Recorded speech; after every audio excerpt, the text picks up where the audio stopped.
This first recipe is my absolute favorite, and if you're someone who loves like a Twix or a Snicker or something like that, this will be a great replacement. So I am going to be using almond flour as well as a little bit of this monk fruit blend.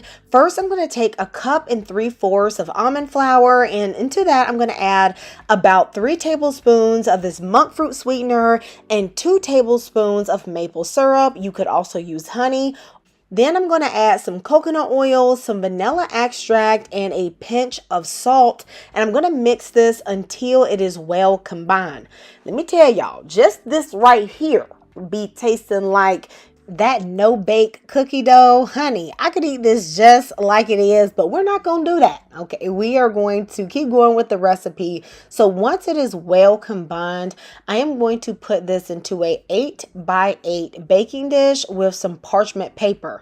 To help the parchment paper just mold into the pan better, I put a little bit of water on my hands and I dabbed it over the paper. Then I'm going to add in my dough and use a spatula to press everything into all the corners and crevices just so it's in there really well. Then you can cut off some of the excess paper on the side of your sheet so it doesn't burn while it's baking.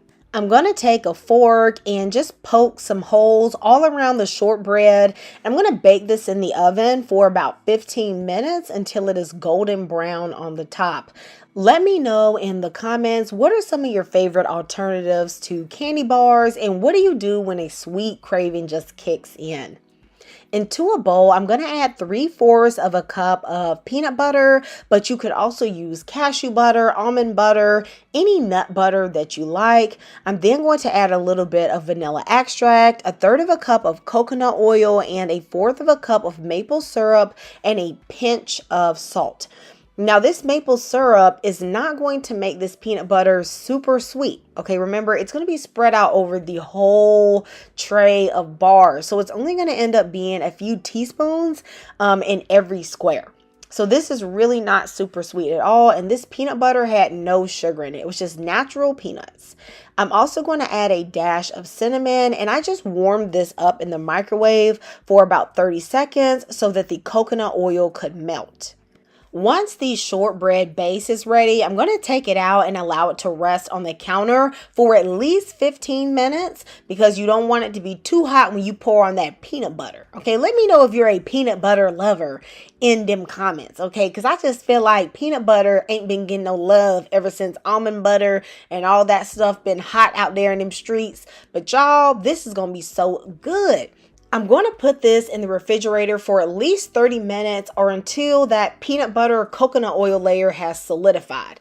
The chocolate that I'm going to put on top is this 85% chocolate. Now, technically, okay, I know some of y'all going to hit me with a technicality. This chocolate does have a little bit of sugar. There is literally about 2 tablespoons of sugar in 2 of the full bars, which is super low. But I have a difficult time finding chocolate that is like 100% sugar free. So if you have any suggestions, please let me know in the comments. Into the chocolate, I'm going to add about a tablespoon of coconut oil, and I'm going to microwave this in intervals of 30 seconds until the chocolate is fully melted. It takes about 1.5 minutes for this chocolate, and I just mix it every 30 seconds just to see where the chocolate has gotten. Now, one thing you don't want to do, baby, is over melt this chocolate, okay? Because it will start to burn on you. So make sure you are looking at it closely. Now that my peanut butter has solidified, I'm then going to add on my chocolate layer. And this is why adding the coconut oil is so important, because since coconut oil is a solid oil, just like cocoa butter, when it gets cold or at room temperature, it's going to allow your bars to stay a bit more solid. I'm going to put this in the refrigerator for at least 30 minutes or until that chocolate has solidified, and then I can cut this into bars. This treat is very decadent, okay? It's not very sweet, but because of the fat from the peanuts and the coconut oil, this is going to be very satisfying.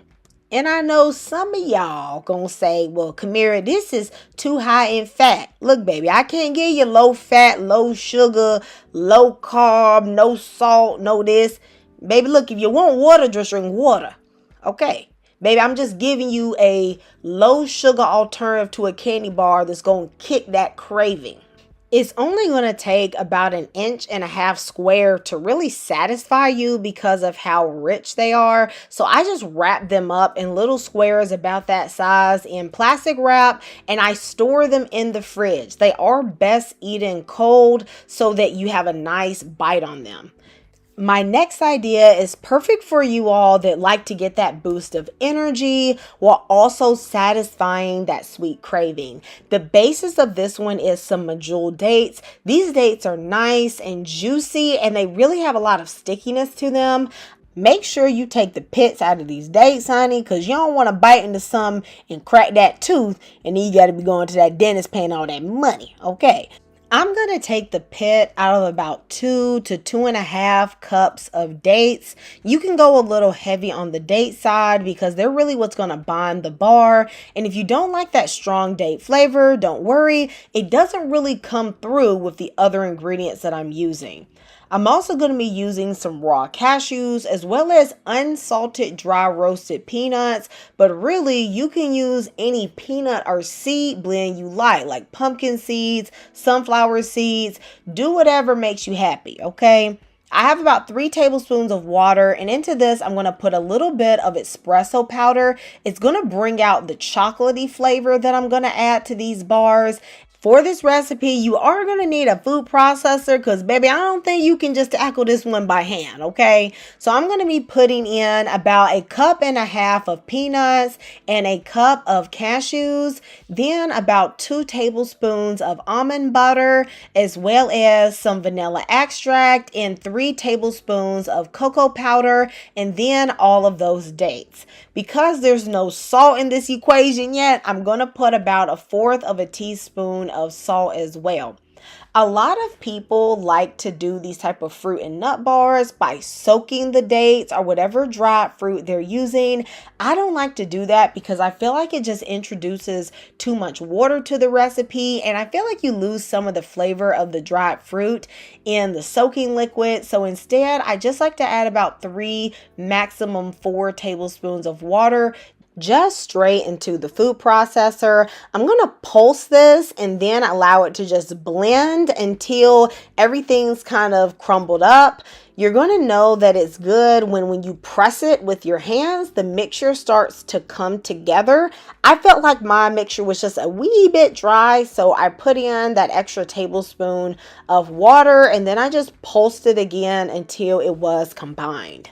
You're going to notice that my mixture appears to be a little bit crumbly, like the peanuts are kind of piecey and it's not like one big formed dough, but that is not a problem because once you press it together and this refrigerates, it is going to stay together.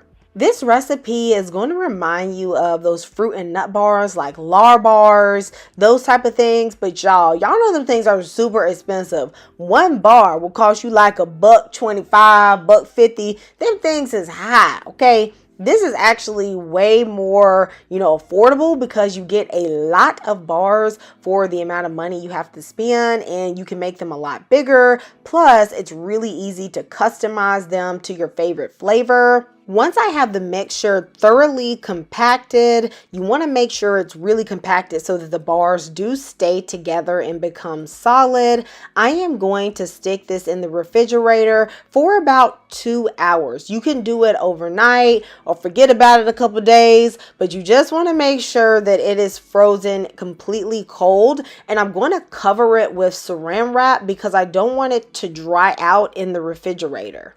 When it is about time to take out the bars, I'm going to melt that chocolate the same way I melted it the first time with a little bit of coconut oil in the microwave for about 1.5 minutes. Then I'm going to pour it all over the top of these bars.